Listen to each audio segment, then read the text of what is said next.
வணக்கம். சில சமயம் மீன் சந்த பக்கம் போகும்போது ஒரு மாதிரி ஷார்ப்பா ஒரு வாசம் வருமே, அது ஏன் எப்படான்னு யோசிச்சிருக்கீங்களா? ம்ம். இல்ல உங்க கெமிஸ்ட்ரி லேப்ல அமோனியா சொல்யூஷன் பக்கத்துல சிமப்பு லிட்மஸ் பேப்பரை கொண்டு போனா அது டக்குன்னு நீலமா மாறுறத பார்த்திருக்கீங்களா? இதுக்கெல்லாம் காரணம் அமீன்ஸ்னு சொல்ற ஒரு ஃபேமிலி ஆஃப் காம்பவுண்ட்ஸ் தான். ஆமா, கரெக்ட்.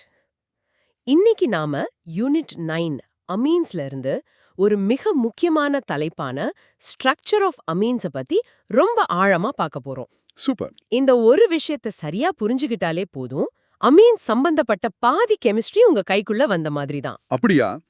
ஏன்னா அமீன்ஸ் ஏன் ஒரு பேஸாவும் ஒரு நல்ல நியூக்ளியோ ஃபைலாவும் ஆக்ட் பண்ணுது, அதோட ரியாக்ஷன்ஸ் எல்லாம் எப்படி நடக்குதுன்னு புரிஞ்சுக்கிறதுக்கு அதோட ஸ்ட்ரக்சர் தான் அஸ்திவாரம்னு சொல்லுவாங்க. சரி, வாங்க இதை பத்தி விரிவா பேசுவோம். முதல்ல ரொம்ப எளிமையா ஒரு சின்ன குழந்தைக்கு சொல்ற மாதிரி சொல்லணும்னா அமீன்ங்கிறது என்ன? ரொம்ப சிம்பிள். நம்ம எல்லாருக்கும் அமோனியா தெரியும் இல்லையா? ம், NH3. ஆமா. அதாவது ஒரு நைட்ரஜன் ஆட்டம் கூட 3 ஹைட்ரஜன் ஆட்டம் சேர்ந்திருக்கும். ம். இப்போ அந்த 3 ஹைட்ரஜன்ல ஒன்னையோ 2யோ இல்ல 3யோ எடுத்துட்டு அதுக்கு பதிலா கார்பனா வெச்ச ஒரு குரூப்ப, அதாவது ஒரு ஆல்கைல் குரூப்பையும் இல்ல ஆரைல் குரூப்பையோ கொண்டு வந்து சேர்த்தா நமக்கு கிடைக்கிறது தான் அமைன். ஓகே, இது ஒரு சப்ஸ்டிடியூஷன் மாதிரி இருக்கு. ஆனா இதோட ஸ்ட்ரக்சர்ல அப்படி என்ன ஒரு பெரிய ரகசியம் இருக்கு? ரகசியமே அந்த நைட்ரஜன் ஆட்டம் மேல இருக்கிற ஒரு லோன் பேர் ஆஃப் எலக்ட்ரான்ஸ்ல தான் இருக்கு. Lone pair. ஆமா. நீங்க ஹைட்ரஜனை எடுத்துட்டு கார்பனை சேர்த்தாலும் அந்த நைட்ரஜன் மேல யார் கூடவும் பாண்ட் ஆகாம சும்மா உட்கார்ந்துட்டு இருக்கிற அந்த 2 எலக்ட்ரான்ஸ், அந்த லோன் பேர், அது அப்படியே தான் இருக்கும். அமைன் கெமிஸ்ட்ரியோட ஒட்டுமொத்த கதையும் அந்த லோன் பேரை சுத்தி தான் நடக்குது. இத கொஞ்சம் கற்பனை பண்ணி பார்க்க முடியுமா? கண்டிப்பா. ஒரு சின்ன பிரமிடை இமேஜின் பண்ணிக்கோங்க. ம், சரி. அந்த பிரமிடோட உச்சியில, ஆப்பெக்ஸ்ல நைட்ரஜன் ஆட்டம் இருக்கு.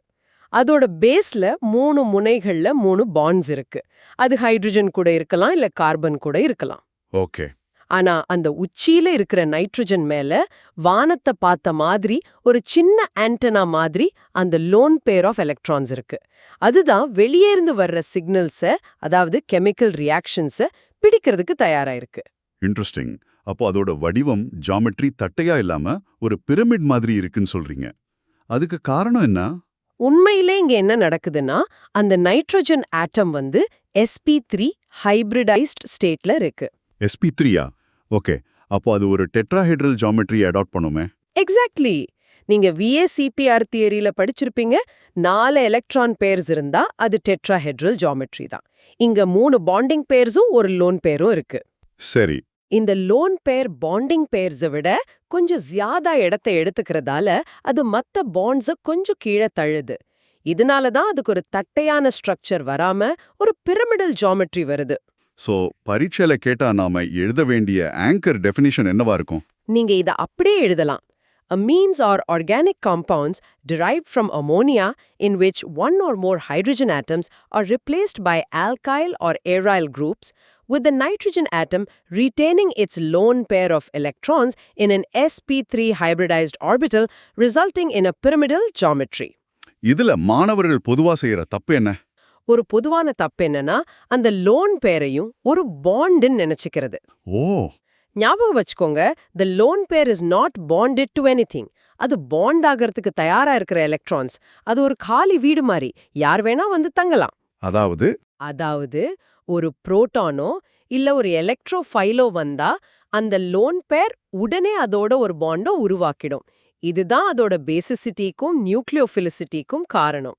இந்த sp3 ஹைபிரிடைசேஷன் பிரமிடல் ஷேப்லாம் கொஞ்சம் அப்டிராக்டா இருக்கு. இத இன்னும் சுலபமா புரிஞ்சுக்க ஏதாவது அனாலஜி இருக்கா? நிச்சயமா. அமைன்ஸ ஒரு சாக்கெட் ரெஞ்ச் மாதிரி கற்பனை பண்ணிக்கலாம். Socket wrench. ஆமா. அந்த ரெஞ்சோட தலைப்பகுதி தான் நைட்ரஜன் ஆட்டம். அதுல இருக்கிற சாக்கெட் தான் அந்த லோன் பேர். நீங்க அந்த ரெஞ்ச்ல இருக்கிற ஹேண்டில மாத்திக்கிட்டே இருக்கலாம். ம், சின்ன ஹேண்டில், பெரிய ஹேண்டில், எல் ஷேப் ஹேண்டில்னு மாத்தலாம். அது மாதிரி தான் அமைன்ஸ்ல இருக்கிற அல்கைல் குரூப்ஸ். நீங்க மெத்தைல், ஈத்தைல், ஃபெனைல்னு என்ன குரூப்பை மாத்தினாலும் அந்த ரெஞ்சோட வேலை செய்யற அந்த சாக்கெட். கரெக்ட். அந்த சாக்கெட், அதாவது அந்த லோன் பேர், அது அங்கேதான் இருக்கும். அதோட வேலையை செய்ய தயாரா இருக்கும். Wow, that's a great analogy. ஆனா இந்த ஸ்ட்ரக்சரை பத்தி நாம ஏன் இவ்ளோ கவலைப்படணும்? இந்த கான்செப்ட் எதுக்கு இவ்ளோ முக்கியம்? ஒரு நல்ல கேள்வி. ஏன்னா இந்த பிரமிடல் ஸ்ட்ரக்சரும் அந்த லோன் பேரும் இல்லைன்னு வச்சுக்கோங்களேன், நம்மால அமீன் கெமிஸ்ட்ரியில பல கேள்விகளுக்கு பதிலே சொல்ல முடியாது. உதாரணத்துக்கு அமீன்ஸ் ஏன் காரத்தன்மையோட, அதாவது பேசிக்கா இருக்கு? நம்ம முன்னாடி பார்த்த மாதிரி அந்த லோன் பேர் ஒரு புரோட்டான சுலபமா அக்செப்ட் பண்ணிக்கிறதால தானே. சரிதான். அதே மாதிரி பிரைமரி, செகண்டரி, டெர்ஷியரி அமீன்ஸோட பாய்லிங் பாயிண்ட்ஸ் ஏன் வெவ்வேறு மாதிரி இருக்கு? அதுக்கும் அதோட ஸ்ட்ரக்சர்ல இருக்கிற NH பாண்ட்ஸ் தான் காரணம். சோ இந்த ஸ்ட்ரக்சரை வச்சு தான் அதோட எல்லா பிசிக்கல் அண்ட் கெமிக்கல் ப்ராப்பர்ட்டிஸையும் நாம ப்ரெடிக்ட் பண்றோம். அதுதான் எல்லாத்துக்கும் திறவுகோல். சரி, நாம முதல்ல பேசின இந்த பிரமிட் மென்டல் இமேஜ்க்கு திரும்ப வருவோம். அந்த ஆண்டனா மாதிரி இருக்கிற லோன் பேரை இன்னும் கொஞ்சம் அழகா கற்பனை செய்ய முடியுமா? Okay, let's build a mental movie. மறுபடியும் அந்த பிரமிட கற்பனை பண்ணிக்கோங்க. உச்சியில நைட்ரஜன், கீழே 3 பாண்ட்ஸ்.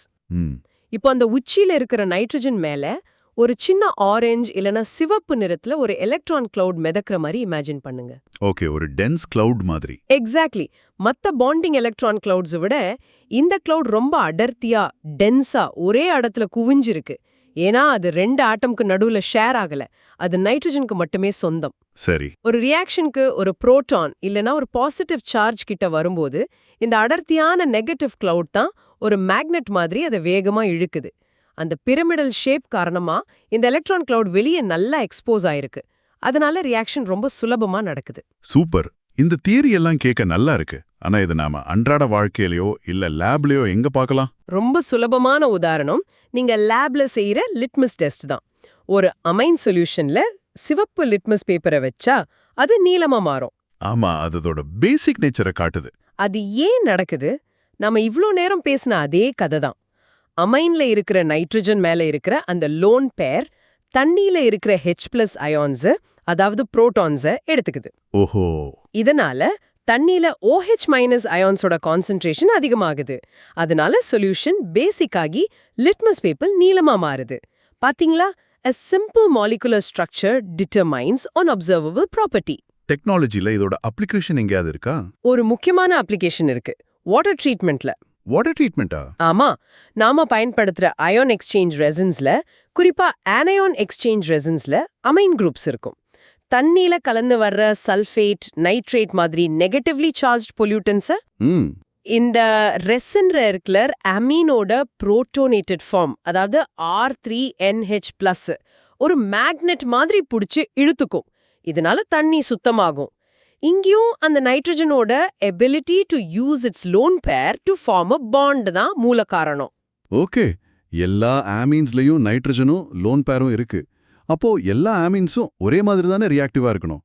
உதாரணத்துக்கு மீதைல் அமீனோ அனிலேனோ ஒரே மாதிரி பேசிக்கா இருக்குமா? இது ஒரு அருமையான கேள்வி. இது ஒரு கவுண்டர் இன்ட்யூட்டிவ் எக்ஸாம்பிள்க்கும் வழிவகுக்குது. அப்படியா? யூ மைட் திங்க் எல்லாத்துலயும் லோன் பேர் இருக்கிறதால அமோனியா மாதிரி எல்லா ஆமீன்ஸும் கிட்டத்தட்ட ஒரே மாதிரி ரியாக்டிவா இருக்கும்னு. But actually an aromatic amine, அதாவது ஆனிலின், C6H5NH2. ஆமா ஆனிலின், அது ஒரு ஆலிஃபாட்டிக் அமைனை விட, உதாரணமா சைக்ளோஹெக்ஸாம் அமைனை விட చాలా తక్కువ பேசிக் கேரக்டர் உடையது. அப்படியா? ஏன் அந்த வித்தியாசம்? ரெண்டுத்துலயுமே தான் NH2 குரூப் இருக்கு. ஆரணாம் அனிலின்ல இருக்கிற அந்த NH2 குரூப் நேரடியா ஒரு பென்சீன் ரிங் கூட அட்டாச் ஆயிருக்கு. இதனால நைட்ரஜன் மேல இருக்கிற அந்த லோன் பேர் சும்மா இருக்கிறதில்ல. பின்ன அது அந்த பென்சீன் ரிங்குக்குள்ள ரெசனன்ஸ்ல ஈடுபட்டுரும். அதாவது அந்த lone pair of electrons ரிங்குக்குள்ளே delocalise ஆகி சுத்தி வர ஆரம்பிச்சிடும். ஓ, அப்போ அது ரியாக்ஷனுக்கு அவைலபிளா இருக்காதா? எக்ஸாக்ட்லி. ஒரு புரோட்டான் வரும்போது அந்த லோன் பேர் முழுசா நைட்ரஜன் மேல இல்ல, அது ரிங்ல பிஸியா இருக்கு. அதனால அதால சுலபமா புரோட்டானை அக்செப்ட் பண்ண முடியாது. இதனால தான் aromatic amines are significantly less basic than aliphatic amines. So the ultimate lesson is a small change in structure can cause a big change in reactivity. Correct. This is a classic exam trap. அப்போ பரீட்சைக்கு ஞாபகம் வச்சுக்க வேண்டிய முக்கியமான takeaway என்ன? The lone pair is partially delocalized into the aromatic ring. இதனால aliphatic amines விட aromatic amines-ஓட basicity ரொம்ப குறைவு. சரி, இந்த ஸ்ட்ரக்சரை வச்சு நாம வேற என்ன முக்கியமான ப்ராப்பர்ட்டிஸை விளக்கலாம்? பாய்லிங் பாயிண்ட் மாதிரி விஷயங்களை இது பாதிக்குமா? ஓ, absolutely. இது இன்னொரு முக்கியமான எக்ஸாம் பாயிண்ட்டுக்கு நம்மள கூட்டிட்டு போகுது. பிரைமரி அமைன் அதாவது RNH2, secondary amine R2NH and tertiary amine R3N. ம் இதுங்களோட மாலிகுலர் மாஸ் கிட்டத்தட்ட ஒண்ணா இருந்தாலும் பாய்லிங் பாயிண்ட்ஸ்ல பெரிய வித்தியாசம் இருக்கும். பிரைமரி அமைனுக்கு பாய்லிங் பாயிண்ட் அதிகமா இருக்கும், டெர்ஷரி அமைனுக்கு ரொம்ப கம்மியா இருக்கும். அதுலயும் ஸ்ட்ரக்சர் தான் காரணமா? அதேதான். பிரைமரி அமைன்ஸ்ல நைட்ரஜன் கூட 2 ஹைட்ரஜன் ஆட்டம்ஸ் இருக்கு. செகண்டரி அமைன்ஸ்ல 1 தான் இருக்கு. ஆனா டெர்ஷரி அமைன்ஸ்ல நைட்ரஜன் கூட ஹைட்ரஜனே கிடையாது. ஓகே, அந்த NH பாண்ட் தான் விஷயமா? எஸ், இந்த NH பாண்ட் இருக்கிறதுனால பிரைமரி அண்ட் செகண்டரி அமைன்ஸ் தங்களுக்குள்ள ஹைட்ரஜன் பாண்ட்ஸை உருவாக்க முடியும். ஒரு மாலிக்யூல்ல இருக்கிற ஹைட்ரஜன் இன்னொரு மாலிக்யூல்ல இருக்கிற நைட்ரஜனோட லோன் பேர் கூட ஒரு வீக் பாண்டை உருவாக்கும். அதனால மாலிக்யூல்ஸ் ஒன்னோட ஒன்னு பிடிச்சுக்கிட்டு இருக்கும். கரெக்ட். இந்த ஹைட்ரஜன் பாண்டிங் காரணமா அதை கொதிக்க வைக்க நமக்கு அதிக எனர்ஜி தேவைப்படும், பாய்லிங் பாயிண்ட் அதிகமாகும். ஆனா டெர்ஷரி அமைன்ல NH பாண்டே இல்லாததால அதால ஹைட்ரஜன் பாண்ட்ஸை உருவாக்க முடியாது. அதனால அதோட பாய்லிங் பாயிண்ட் ரொம்ப கம்மியா இருக்கும். So the exam point here is primary amines RNH2 have 2 NH bonds and can form hydrogen bonds both as donors and acceptors, while tertiary amines R3N cannot act as hydrogen bond donors. இந்த சின்ன வித்தியாசம் boiling point, solubility மாதிரி physical properties-அ பெரிய அளவுல பாதிக்குது. Perfectly set. இப்போ ஒரு சின்ன அட்வான்ஸ் கான்செப்ட் சொல்லட்டுமா?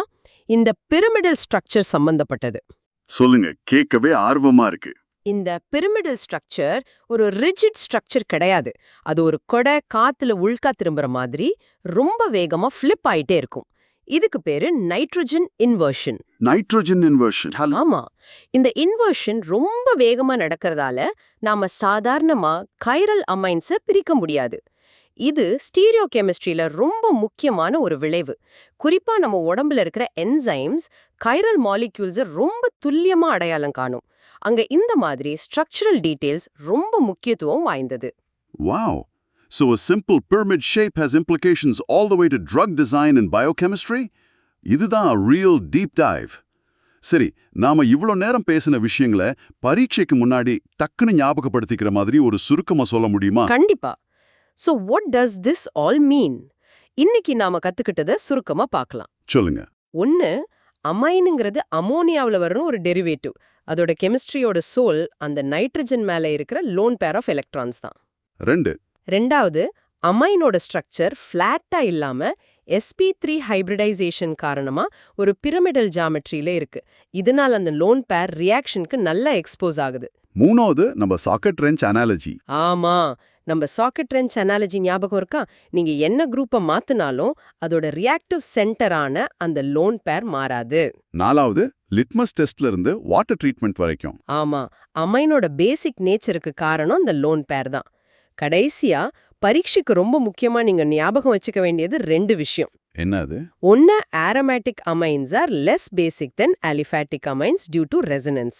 2வது, primary amines have higher boiling points than tertiary amines due to hydrogen bonding. சுருக்கத்தில், structure controls everything. ரொம்ப தெளிவா இருந்துச்சு. எல்லாத்தையும் அழகா கனெக்ட் பண்ணி சொன்னீங்க. நாம இன்னைக்கு aromatic amine-ல இருக்கிற லோன் பேர் ரெசனன்ஸ்ல ஈடுபடுறதால அதோட பேசிசிட்டி குறையுதுன்னு பார்த்தோம். இப்போ நீங்க யோசிக்க வேண்டிய ஒரு கேள்வி.